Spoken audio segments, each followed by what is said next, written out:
A piercing scream shattered the tranquility of the cul-de-sac, followed by a thud so exaggerated it might have been lifted from a vaudeville sketch. I glanced up from my coffee just in time to witness my neighbor, Linda, sprawled across my driveway, as though she'd tripped over an unseen obstacle in a silent film. She lay there, artfully positioned between two small heaps of crushed ice cubes that sparkled suspiciously under the morning light. In that instant, my ordinary Tuesday transformed into the prelude to the most absurd legal battle our neighborhood would ever witness. I hurried outside, more perplexed than alarmed, to find Linda groaning theatrically. She clutched her back with one hand while jabbing an accusatory finger at the ground with the other, fully immersed in her performance. She wailed about unshoveled hazards and negligent homeowners, ignoring the fact that the weather had hovered at a mild 50 degrees Fahrenheit all week and my driveway was dry enough to host a dance rehearsal. According to Linda, I had willfully permitted an invisible sheet of lethal ice to form precisely beneath her high-end orthopedic shoes. She brushed off my offer to assist her, claiming she might have sustained a critical injury and that any movement could result in permanent spinal damage. Despite the melodrama, something about her tumble seemed contrived. For one, I heard the faint clatter of a plastic cooler lid snapping shut near the shrubs. For another, Linda had harbored a grudge against me ever since I declined to support her crusade to ban garden gnomes from our homeowners association, HOA. My modest gnome, adorned with a fishing rod and sunglasses, apparently clashed with her vision of neighborhood harmony. So when she hissed, "You'll hear from my attorney," it was hardly unexpected.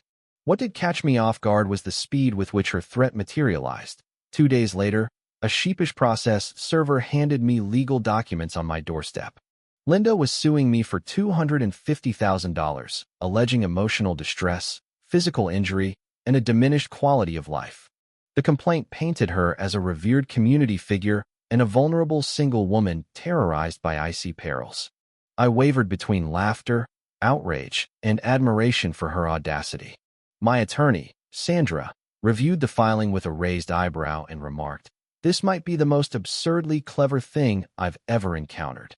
Linda wasn't discreet about her intentions either. She paraded around the neighborhood in a neck brace that mysteriously switched sides daily, pausing to lament to anyone who'd listen. "It's impossible to rest when your vertebrae are misaligned," she'd sigh loudly near Mrs. Carter's azaleas, then murmur just audibly enough, "Mark's driveway is a menace, pure negligence." Some neighbors began to regard me warily. Ellen, an HOA board member, offered a sympathetic nod when our paths crossed, but others steered clear, as if my driveway might engulf them. That could have been the end of it. Linda garnering pity, me dragged into court, and perhaps her securing a windfall sufficient for a wardrobe of neck braces in every hue. But she overlooked one critical detail.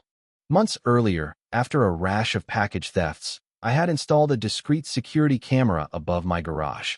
It blended so seamlessly into the facade that I'd nearly forgotten it existed until, mid-panic while staring at Linda's lawsuit papers, it sprang to mind. I raced to my computer, heart pounding as if I were in the final moments of a high-stakes game. If my hunch was correct, the footage would reveal everything. And there it was, unmistakable at 7:43 a.m. Linda emerged from her home with a small blue cooler, scanned the street for onlookers, then strode purposefully to my driveway. She opened the cooler and casually sprinkled ice cubes across the concrete like a bartender dressing a drink. Then, with a deep breath, she flung herself to the ground, mimicking a soccer player angling for a penalty. She lay motionless briefly before adjusting her pose for maximum effect, only then beginning her exaggerated moans. I stared at the screen, dumbfounded. She hadn't merely fallen. She had orchestrated the entire incident, using ice cubes as her weapon of choice. My initial disbelief gave way to embarrassment on her behalf, followed by an irrepressible laugh that forced me to pause the video. The tumble, the theatrics, the little flourish for flair, it was a masterclass in amateur dramatics, and her assumption that she'd escape undetected was the true punchline. I emailed the footage to Sandra with the subject, Exhibit A, Icecapades. Her response arrived within minutes. "This tops premium cable drama. We'll dismantle her case." But I wasn't content with merely prevailing in court. Linda craved spectacle and attention, so I resolved to deliver both in abundance.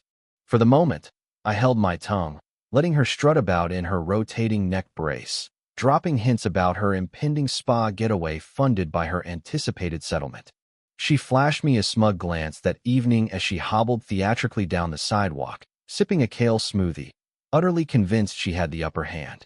She had no inkling she'd targeted the wrong driveway, or that her brief moment of infamy was about to balloon into the most mortifying viral sensation our neighborhood and the internet had ever witnessed. In the days that followed, Linda's antics escalated into a study in spitefulness. She emerged each morning in a fresh tracksuit, neck brace firmly in place, and descended her steps with exaggerated winces, as if auditioning for a tragedy. I half expected her to stage soliloquies at the HOA clubhouse. She even acquired a cane, not a standard model, but one adorned with rhinestone embellishments, as though she'd bedazzled her feigned affliction for extra panache. Despite her daily theatrics, I refrained from confrontation. A shouting match or lawn standoff destined for the neighborhood app held no appeal. I sought a subtler, more calculated retribution. If Linda wanted a circus, I'd provide the popcorn. But first, I needed more than a video. I aimed to ensure that when her web of deceit unraveled, it wouldn't merely collapse. It would detonate in a blaze of public disgrace. I began by discreetly sharing the footage with a few trusted neighbors.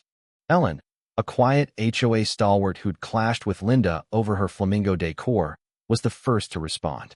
She'd never forgiven Linda's attempt to deem her lawn ornaments a violation. Her email was succinct. "You brilliant mastermind. I'm with you."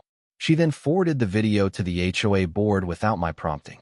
Within hours, neighbors began casting Linda odd glances, half pitying, half amused, whenever she launched into her driveway sob story. She noticed, too.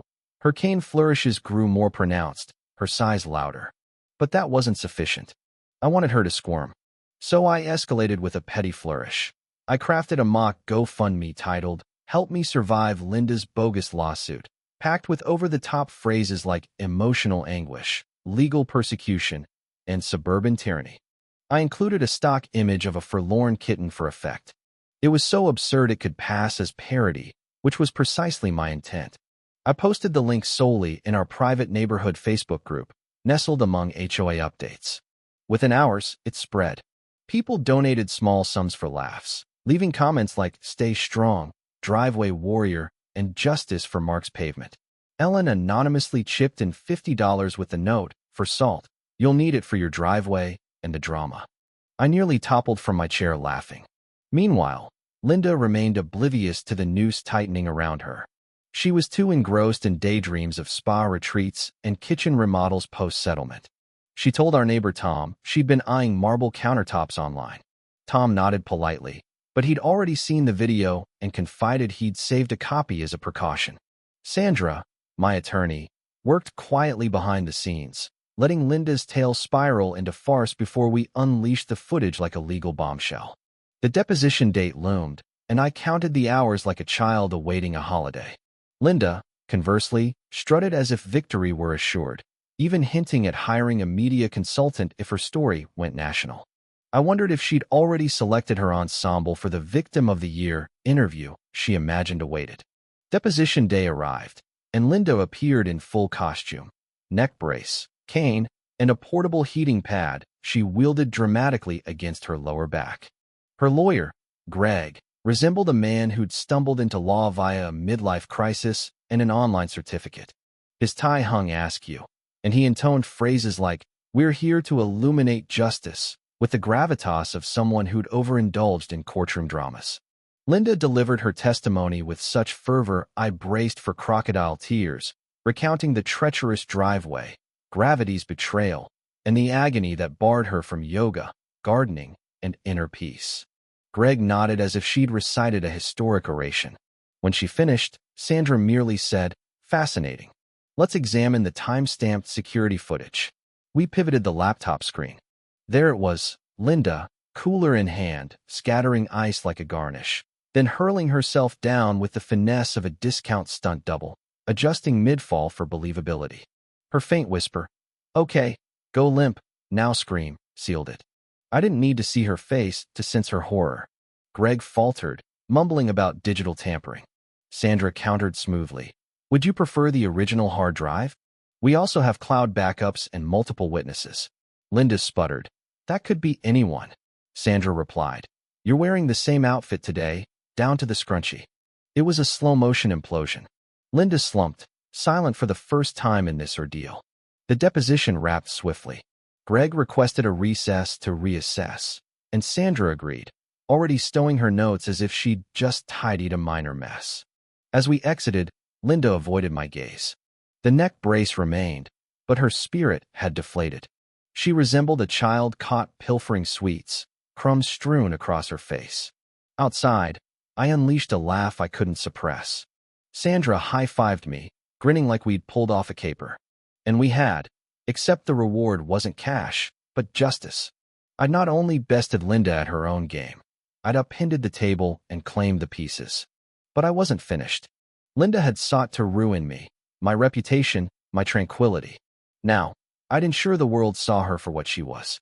Because in this neighborhood, justice wasn't confined to courtrooms. It thrived in Facebook groups, HOA gatherings, and a dash of poetic retribution. And Linda was about to learn that lesson the hard way.